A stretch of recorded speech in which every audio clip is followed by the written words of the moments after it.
বর্তমানে আছি উদলিয়া চা বাগানে।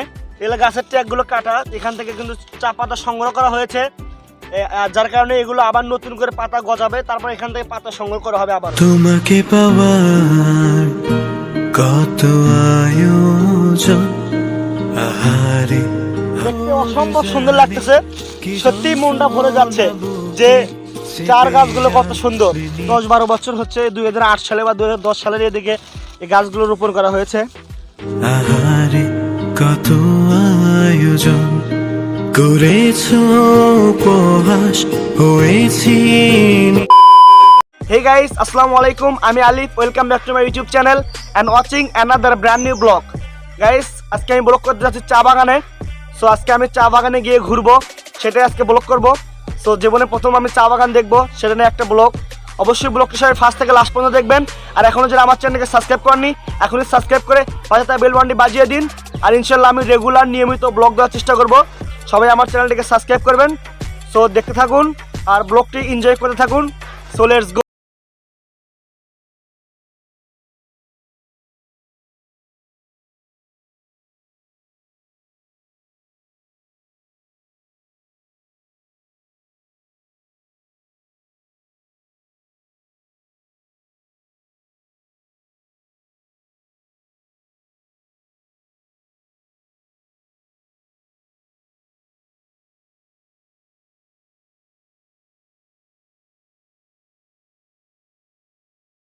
আমরা কিন্তু অলরেডি চা বাগানে চলে এসেছি। আমার পিছনে দেখতে পাচ্ছেন চার গাছ, চা পাতার গাছ। সো এখান থেকে কিন্তু পাতা সংগ্রহ করা হয়। সো এখন আমরা গেটে আছি, এখান থেকে আমরা এখন চা বাগানের ভিতর দিকে ঢুকে যাব।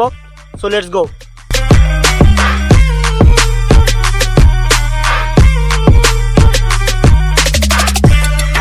সো গাইস, এই চা বাগানগুলো হচ্ছে BTRI উপকেন্দ্রের অন্তর্ভুক্ত। এখানে 2 হেক্টর করে জমি ধরা হয়েছে এখানে। আর এখানে এগুলো গাছ যে চার গাছগুলো রোপণ করা হয়েছে, এগুলো 2008 সাল বা 2010 সালের এদিকে রোপণ করা হয়েছে। এখানে আমি আপনাদেরকে চার দেখাচ্ছি, সেটা দেখতে পারবেন যে এটা 2008 সাল কি 2010 সালের এদিকে রোপণ করা হয়েছে। এই চার গাছগুলো যেগুলো, এগুলোর জাত হচ্ছে BT2 বাইক্লোন। আর এগুলো গাছ থেকে প্রতি হেক্টর জমিতে 1350 কেজি করে চা পাতা উৎপাদন করা। এগুলো আমার পিছনে দেখতে পাচ্ছেন, এগুলো সব চা পাতার গাছ। এখানে পুরো পাহাড়ের ঢাল বয়ে যেগুলো গেছে সেখানে প্রচুর রোপণ করা হয়েছে। তো আমি আজিম আর এখানকার আমার আঙ্কেল এসেছে। তো আমরা 3 জন এসেছি। তো আমরা এখন চা বাগানে আরো ভিতরে যাব। Let's go.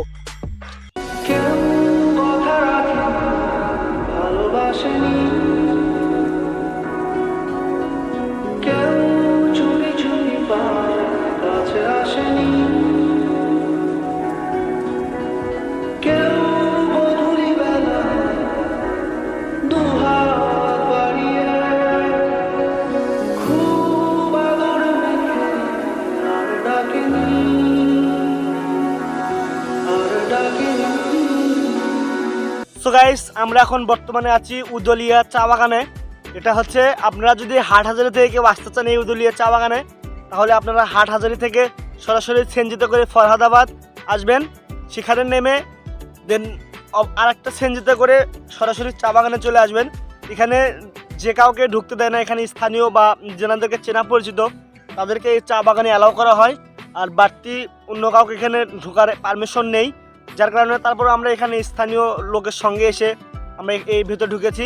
যদিও এখানে চার পাতাগুলো কেটে দেওয়া হয়েছে, যখন এগুলোর পাতা বড় হবে বা যখন পরিপক্ক হবে তখন এগুলো কাটা হবে। আর তো এখান থেকেই পাতা সংগ্রহ করে আরও অন্য অন্য চা বাগান আছে। তো আমি এটা উদলিয়া চা বাগানে এসেছি ঘুরতে। এসে আমাদের কতটুকু সৌন্দর্য দেখাতে পারছি জানি না, তবে এখানে এসে সত্যি খুব মনটা ভরে যাচ্ছে। আমার পিছনে দেখতে পাচ্ছেন চা বাগানের চার গাছ।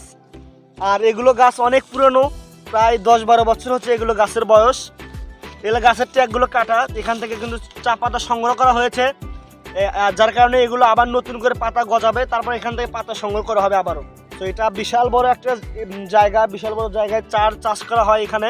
এখান থেকে কিন্তু চার পাতাগুলো সংগ্রহ করে সেখান থেকে চা খাওয়ার যে উপকরণ সেটা কিন্তু তৈরি করা হয়। পাতাগুলো কিভাবে লিকারে পরিণত করা হয়, চা খাওয়ার উপযুক্ত করা হয় এই পাতাগুলোতে চা হবে না, এগুলোকে আরও পরিচর্যা, আরও শুকানো হয়, তারপরে মেশিনের মাধ্যমে এগুলোকে নিগারে পরিণত করা হয়। চতুর্দিকেই শুধু চা বাগান, চার গাছ আর চার গাছ। আর আমি এগুলো গাছগুলো একটু দেখাই, অনেক পুরানা গাছ। আমরা দেখেন অনেক বয়স্ক হয়ে গেছে গাছগুলো। এই যে দেখেন গাছের গোড়া, এগুলো অনেক পুরনো গাছগুলো দেখেন প্রায় 10-12 বছর হচ্ছে, 2008 সালে বা 2010 সালের এদিকে এই গাছগুলো রোপণ করা হয়েছে। তো আমরা আরো চা বাগানের ভেতর দিকে যাচ্ছি। আমরা চা বাগানে একদিন ঘুরলাম। এই যে আমার সাথে আছে আজিম, আমি আর আজিম, আমরা দুই ভাই এসেছি। সে আমার ক্যামেরা ধরতেছে। তো আমরা দুইজন চা বাগানে ঘুরতেছি আজকে। সত্যিই চা বাগানে ঘুরে খুবই ভালো লাগতেছে। এখানে আমি জীবনে প্রথমবার চা বাগানে এসেছি, চার গাছ দেখলাম, চার পাতাগুলো দেখলাম। সো আপনারাও দেখতেছেন। অবশ্যই আমি নিয়মিত রেগুলার নতুন নতুন ব্লগ আপলোড দেওয়ার চেষ্টা করবো। অবশ্যই আমার চ্যানেলটাকে সাবস্ক্রাইব করবেন।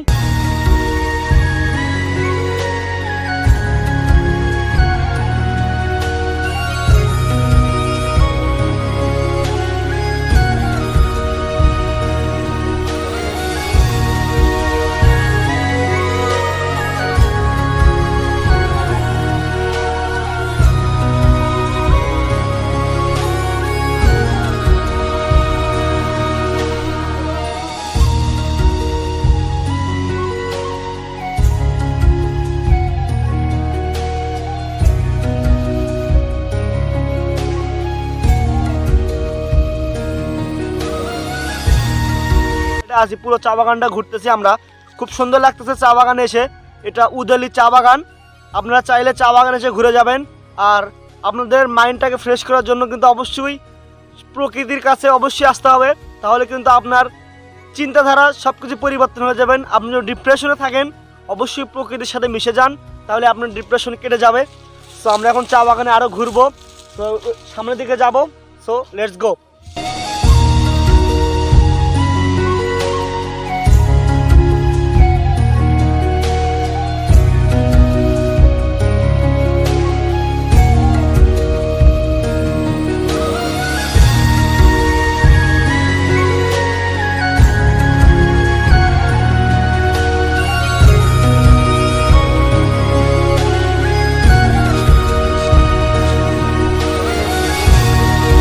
সো গাইস, আমরা অন্য একটা প্লেসে এসেছি। সো এই চা বাগানটা দেখেন কত সুন্দর। এটা একদম পুরোটা দেখে মনটা ভরে গেছে, যাকে বলে একদম অসম্ভব সুন্দর। এটা দেখেন এখানে বেশি কোনো গাছ নেই, শুধু চার গাছ এখানে দেখা যাচ্ছে। আর এইগুলো গাছগুলো এমন সুন্দর, সব এক সমান দেখতে, সত্যি অসাধারণ লাগতেছে। জানি না ভিডিওতে কেমন লাগতেছে, আপনারা কেমন এনজয় করতেছেন। তো আমি তো সত্যি মনটা আমার ভরে গিয়েছে চা বাগানে এসে। জীবনে প্রথমবার এসেছি চা বাগানে। তো চা বাগান দেখলাম অনেক সুন্দর, অসম্ভব। মাশাআল্লাহ, আল্লাহর সৌন্দর্য, আল্লাহর সৃষ্টি অসম্ভব সুন্দর। তোমাকে পাওয়ার কত আয়োজন, আহারে আহারে কত আয়োজন, তোমাকে পাওয়ার কত আয়োজন। আসসালামু আলাইকুম, আমি আজিম। আমি আজকে এসেছি চা বাগানে আমার বড় ভাইয়ের সাথে। আমার বড় ভাইয়ের সাথে এই চা বাগানে এসে চা বাগানটা দেখলাম। আমার কাছে অসম্ভব সুন্দর লেগেছে চা বাগানটা। আসলে আমি যদি সারাদিন থাকি তা আমার মন ভরবে না দেখে। এটা আমার জীবনে প্রথম চা বাগানে আসা। আমার ভাইয়ের চ্যানেলটা সাবস্ক্রাইব করবেন এবং ভিডিওগুলো নিয়মিত দেখবেন। আসসালামু আলাইকুম। আহারে আহারে কত আয়োজন করেছো, উপহাস হয়েছি নিরাশ। তো আমরা এখন চা বাগানে অন্য একটা প্লেসে আছি। আমার পেছন থেকে দেখতে পাচ্ছেন চা বাগানটা অসম্ভব সুন্দর লাগতেছে। তো আমরা আজকে চা বাগানে একটা দিন কাটালাম। আমরা দুপুর বেলা এসেছি, যার কারণে রোদ দেখতে পাচ্ছি আমরা। আর চা বাগানটা দেখতে অসম্ভব সুন্দর লাগতেছে। এখানে ঘুরে আমরা শেষ দিতে পারতেছি না, অনেক বড় একটা এরিয়া। এখানে তো অসংখ্য পাহাড়ে এরকম চা বাগান গড়ে তোলা হয়েছে। এগুলো সরকারের আন্ডারে চলতেছে। এগুলো এখন বর্তমানে এখানে মানুষজন চাষবাস করে, তারা কাজ কাম করে এখান থেকে তারা দিয়ে দেয়। এগুলো সব সরকারি জমি বা সরকারিভাবে এগুলো চাষ করা হচ্ছে। এখানে দেখেন এই দিক দিয়ে কিন্তু তাদের রাস্তা আছে, এই দিক দিয়ে তারা ভেতরে নেমে যায়। আরও নিচে এখানে ঢালু বেয়ে নিচে নেমে গেলেও কিন্তু চার গাছ এখানে, শুধু এর নিচেও কিন্তু চার গাছ। আর এগুলো গাছ দেখেন কতটা সুন্দরভাবে কেটেছে। তো এগুলো কাটা হয়েছে, যদি কাটা না থাকতো এগুলো টেক যদি বড় থাকতো তাহলে যেগুলো কেটে নেওয়া হয় সেগুলো কাটা হয়েছে। এখন নতুন করে কুশি গাছ আছে, সেগুলো আবার যখন বড় হবে তখন সেগুলো কাটা হবে। তো আমরা এখন অন্য প্লেসে যাব।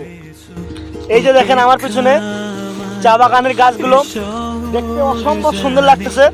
সত্যি মনটা ভরে যাচ্ছে যে চার গাছগুলো কত সুন্দর।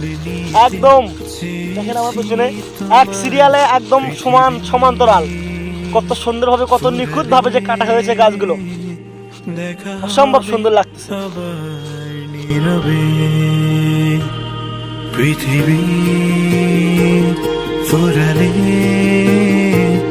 দেখা হবে আবার নীরবে, তোমাকে পাওয়ার কত আয়োজন। সো গাইস, আমরা অনেকক্ষণ যাবত চা বাগানে স্টে করলাম, চা বাগানটা ঘুরে দেখলাম। চা বাগানে দেখার মতো যা কিছু ছিল আমি সব কিছু দেখাইছি, চার গাছ দেখাইছি। আমি কতটুকু এরিয়া, অনেক বিশাল বড় একটা এরিয়া। আমরা এখন পাহাড়ের উপরে আছি, একদম একদম মেইন যে উপর পয়েন্টটা সেখানে আছি। এখান থেকে ঢালু বেয়ে বেয়ে গেছে, দেখতে পাচ্ছেন। যে চাটা খান এই পাতা থেকেই কিন্তু সেই চার উৎপত্তি বা চা বানানো হয়। আজকের ব্লগটা এই পর্যন্তই। যদি ভালো লাগে অবশ্যই একটা লাইক করবেন, আপনার মতামত কমেন্ট করে জানাবেন। আর এখনও যারা আমার চ্যানেলটিকে সাবস্ক্রাইব করেননি এখনই সাবস্ক্রাইব করে পাশে থাকা বেল বাটনটি বাজিয়ে দিন। ইনশাল্লাহ আমি রেগুলার ভিডিও দেওয়ার চেষ্টা করব। অবশ্যই আমার ভিডিওগুলো দেখবেন। আর যারা ভিডিওটি ফার্স্ট থেকে লাস্ট পর্যন্ত দেখেছেন তাদেরকে অসংখ্য অসংখ্য ধন্যবাদ। আবার দেখা হবে নতুন কোনো ব্লগে। সে পর্যন্ত ভালো থাকবেন, সুস্থ থাকবেন। আল্লাহ হাফেজ, আসসালামু আলাইকুম। Run.